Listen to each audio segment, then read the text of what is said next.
Yeah, you mentioned DeepSeek, Larry. I found it DeepSeek somehow different from Grok and ChatGPT, but Not uh, much. They're belittled. not much exactly. That's not much. That was amazing. That was somehow surprising to me that how these engines are somehow coordinating with each other. Well, it's not so much that the engines are coordinating; it's the way the algorithms are written. Yeah. So, um, if let's say But you've got you have to believe that the algorithm in China should be somehow different from Grok, for well, example. let's say that you've got 4 baskets of spices. You got a basket of black pepper. You got a basket of salt. You got a basket of red chilies. Let's just go with 3. If you sample, when your algorithm says go out and collect this information, if you're collecting primarily from the red chili basket, only taking a pinch from the salt basket, and taking nothing from the black pepper basket, are you going to be surprised when it tests like red chilies? So that's exactly what's going on. What they do is, I initially had assumed and hoped that these engines were going out and they were actually able to read and process, through this dramatic power that they have, what's written in Russia, what's written in China, what's written in Iran, as well as what's written in Western media, and then collect all of that so that you have a fuller picture. But that's not what they're doing. Um, I give you an example. On Sunday, the financial was it no Saturday, excuse me, Saturday, the Financial Times published this propaganda piece about how bad the Russian economy is, and it was done by this woman, Alina Rebekova, I think is her name. She's from Latvia, and she's a recognized economist. But boy, she's just saying some crazy stuff. But it gets out there, so that gets printed, and then there was a piece put out by Ukraine that was mirroring what she was saying. Okay, so those 2 pieces are out there. So if you ask Grok or DeepSeek or anybody, hey, how's the Russian economy doing?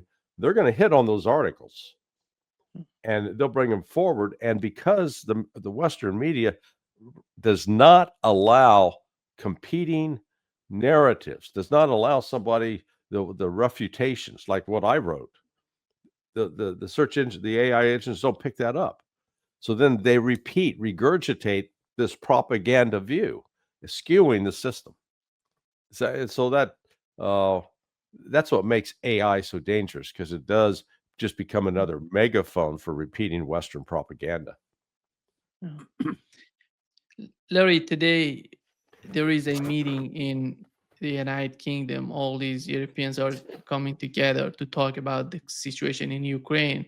It seems that the main issue to be discussed is the Russian assets, and they want to use the Russian assets to that they're talking about reparations loans to giving that to Ukraine. What was amazing and somehow surprising to me that Poland was not invited to the meeting.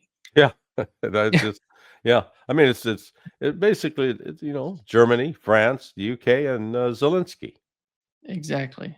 This is Yeah. the how do you think that Europe is somehow do they really understand that the Trump administration is moving away from Ukraine? Because you look at what his son said in Doha, and he was mentioning that Donald Trump is not interested anymore in Ukraine. And the United States is just an international security strategy. They're talking about putting all the burden on the shoulders of Europeans if they want to continue the war. Yeah. What is the main goal on the part of Europeans today? Is that the continuation of the conflict? Is that something to the to help the future of Ukraine? Maybe cooperating with Russians, the possibility of cooperation between the two parties. Are they capable of getting back or somehow backing down and cooperate with Russia in order to help Ukraine? Uh, Probably not. At least with this current group of leaders. Um, they're It's like all 4, Zelensky, Merz, Starmer, Macron. They've fallen into a deep well. The well is dry at the bottom.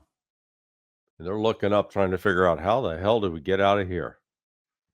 And there really is no road out. The notion that, okay, well, we're just going to seize and start spending Russia's 300 billion. You got Belgium saying, no, no, no, no, no, no, no. Wait a second. You can't do that. Because if they do that, they try to do that, Belgium is on the hook economically. They have signed a treaty agreement with Russia. Under that treaty agreement, this kind of action would precipitate a mediation effort, and based upon international law and everything, Belgium would lose, and then there would be assets seized by Russia. The Russians have made it clear that there are a number of European banks and European companies that have assets in Russia. Now, Russia has left them alone up to this point. But Russia's made clear, if you guys go this way, that's going to be like triggering a nuclear strike. And so Russia will hit back with everything. You know, what's fascinating, I've learned in the last couple of days, is that during World War II, the Nazi Germany had assets that were held in Belgium under a similar sort of arrangement. And the West never touched those. They left them alone during World War II, and I guarantee you what was going on in World War II was a lot more intense than what's happening now. So this just shows this is part of a panicked reaction. Despite all the happy talk that, oh, Ukraine's winning, Russia's losing, Russia's economy's collapsing, all that nonsense. They deep down know that they're in trouble, and they're trying to figure out, how do we escape? And it's the Titanic is sinking, and it's time to head for the lifeboats, but there aren't enough lifeboats. You mentioned with the current European leaders that would be somehow impossible to work with Russians, but how long does it take for Europe to understand that? Because looking at the United States today and comparing to what it was before Donald Trump coming to power, we see some sort of sea change in the way that they see Russia. They talk with Russia. Europe is not there anymore. Well, let's be Is clear. that ideological, Larry? Is that ideological? Is that something that they would benefit in a long run? I'm talking about the leadership. I'm not talking about European people. Well, yeah, and that's what I was going to point out. It is this current crop of leaders in Europe, for the most part, are so out of touch with reality and dealing with fantasies that the chances of a reconciliation or to talking to the Russian, both Putin and the various diplomats, is out of the question. You got Urban and then Fico. They're sane and rational, but as we saw the other day with the EU, with both von der Leyen and Kaja Kallas, they're talking about imposing more sanctions on on Russia, and stopping, making sure we don't want to buy any more of their nasty, inexpensive oil and gas. We want to pay higher prices. You're going, you guys are crazy. I mean, yeah, really, it's just being that out of touch with reality is where they're at. So there's going to have to be a political shakeup on the European side. I think there is, as you intimated, a majority of Europeans. We don't want to go to war with Russia. That would be insane. What we're looking at is continued economic and political chaos in Europe. Yeah. Here is, Larry, what Donald Trump said about Zelensky. Russia-Ukraine talks after last week's negotiations. So we've been speaking to President Putin, and we've been speaking to Ukrainian leaders, including Zelensky, President Zelensky. And I have to say that I'm a little bit disappointed that President Zelensky hasn't yet read the proposal. That was as of a few hours ago. His people love it, but he hasn't. Russia's fine with it. Russia, I guess, would rather have the whole country when you think of it. But Russia is, I believe, fine with it. But I'm not sure that Zelensky's fine with it. His people love it, but he hasn't read it. So someday you'll explain that one to me, Jeff. Yeah. Larry, he says Zelensky hasn't read it, but what is that? It's 28 points. It's not that much reading.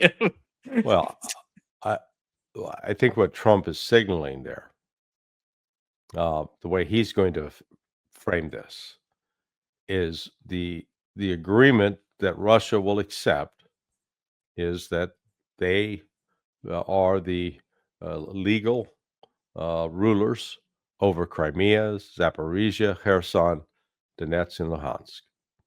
And the way Trump will frame it is, we got Russia to agree not to take all of Ukraine. Instead, we got them to just accept these 5 territories. Now that'll be, I think, how he'll try to sell it.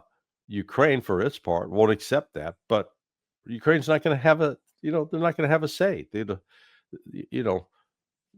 It's like, you're hosting a buffet dinner. Everybody's supposed to bring something to eat. Ukraine not only not bringing anything to eat, they don't have anything, and they don't have any money to buy something to bring. They're going to be out. They are losing militarily, and the economy is in just shambles. So, we're watching it die. Now, will that take a month, 3 months, 6 months? Anybody that's worked in the medical field will know that there are people that they get a diagnosis with a fatal disease, whether it's cancer, and they're given, you got so much time to live, and sometimes they die the next day. Other times they live for 4 or 5 more years than predicted. Who knows? But they got the disease, and the death is certain, and that's what's certain about Ukraine. There is absolutely no way that Ukraine survives, or let me put it this way: how much of Ukraine as a political and economic entity survives depends on whether or not it finally comes to its senses and tries and negotiates with Russia on Russia's terms. Russia, people say, well, that's not how negotiations work. Each side has to have a say. No, not when you're beating the hell out of the other, which is exactly what's taking place. And the speed over the last week of the Russian advance is, I think, really shocked many in the West, which again is why we're starting to see this, sudden flood of propaganda, and now they're focused on, how bad the Russian economy is doing. And the reason they're pushing those stories is that, see, if we just wait a little bit longer, they're going to collapse and we'll win. So keep in there. Now, all you're doing now is putting more money into a lost cause. Donald Trump said that his people he's talking about Zelensky's people. His people like the plan. He's trying to draw a line between Zelensky, the people who are working with Zelensky, and Zelensky himself. Who are these people that he's talking about? He's talking about Umarov, or I don't know. I think these are imaginary people that live in his mind. Maybe he's talking about Klitschko. Maybe he's talking about Zaluzhny. The alternatives. Sersky definitely is not there. No. He's so. What I think what's going on in part is the United States the intelligence community is now working behind the scenes to try to figure out, okay, who's the next acceptable Ukrainian we can put in an office. Remember the phone call that was intercepted between Victoria Nuland and Jeffrey Piat, the U.S. ambassador in Ukraine. And, we were sitting there deciding, now, what about this guy? No, he's a jerk. No, he's a dummy. Oh, we want this guy. We can manipulate the hell.